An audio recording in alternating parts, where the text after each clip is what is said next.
পাঁচমিশালি ডালের তরকা বানানোর জন্য কী লাগবে সেটাই তোমাদের আজকে শেয়ার করব। তো আমি এই ফার্স্ট টাইম বানাচ্ছি। তো দেখো, ডালটাকে সিদ্ধ করে নিয়েছি, 2টো ডিম নিয়েছি, আদা রসুন বাটা নিয়েছি, এদিকে চিকেন কিমা নিয়েছি, টমেটো, কাঁচা লঙ্কা কুচি, পেঁয়াজ কুচি আর একটুখানি পেঁয়াজ কষে গ্রেট করে নিয়েছি। আর এদিকে আমি কড়াইতে তেল দিয়ে দিয়েছি। তেলটা গরম হয়েছে কি চলো দেখে নিই। তো তেলটা গরম হয়ে গেছে। এবার আমি তেলের মধ্যে দিয়ে দেবো একটুখানি নুন দিয়ে পেঁয়াজ দিয়ে ভালো করে একটু ভাজা করে নেব। ভাজা করে পেঁয়াজটা ভাজা হয়ে যাওয়ার পর আমি এর মধ্যে একে একে সমস্ত মশলা অ্যাড করব। যেরকম হচ্ছে আমি যেগুলোই রেডি করে নিয়েছি সবটা দেখিয়েছি সেরকম। এবার আমি দিয়ে দেবো কাঁচা লঙ্কা, টমেটো কুচি। কাঁচা লঙ্কাটা টমেটো কুচিটা দেওয়ার পরে নাড়াচাড়া করে দেখো আমি চিকেনটাও দিয়ে দিয়েছি। দিয়ে আমি ভালো করে এটা ভেজে নেব। এটাই তো মেন।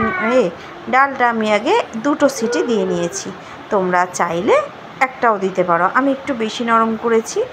আর যদি মনে করো যে কেউ গোটা গোটা খাবে তাহলে একটা সিটি দেবে। তো দেখো এর মধ্যে আমি নুন, হলুদ আর একটুখানি জিরার গুঁড়ো অল্প করে একটু দিয়েছি, তোমরা চাইলে ওটা নাও দিতে পারো। তো চলো, এটা আমার ভালো করে কষে গেছে। এবার এর মধ্যে আমি আদা রসুন বাটা দিয়ে দেখো আমি ভালো করে মিশিয়ে নিচ্ছি। তো এটা ভালো করে মেশানোর পরে এর মধ্যে আমি দিয়ে দেবো হচ্ছে 2টো ডিম ফাটিয়ে। 2টো ডিম দেওয়ার পরে ভালো করে ভাজা করে আমি এবার একটুখানি কমিয়ে, যেহেতু চিকেন আছে ভাজা করছি, সিদ্ধ হয়ে গেছে, তবু একটুখানি অল্প করে জল দিয়ে 1/2 কাপ মতো দিয়ে আমি এটাকে চাপা দিয়ে রেখেছিলাম 5 মিনিটের জন্য। 5 মিনিট পরে আবার তোমাদের সামনে চলে এলাম, ঢাকনা খুলে দেখালাম যে দেখো পুরো তেলটা ছেড়ে গেছে, মানে আমার এটা রেডি।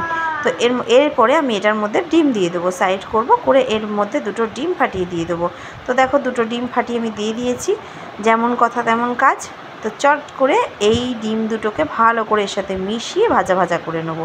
ভাজা হয়ে যাওয়ার পরে এর মধ্যে সিদ্ধ করে রাখার ডালটা দেব, নিয়ে নাড়াচাড়া করব। ফুটে উঠলে একটুখানি ভাজা মশলা আর যার পছন্দ যেরকম, যদি কেউ মনে করো যে গরম মশলা দেবে তাতেও কোনো অসুবিধা নেই। তো আমি যেহেতু ঘরে তৈরি করে রেখেছি ভাজা মশলা, আমি ওটাই দিয়েছি।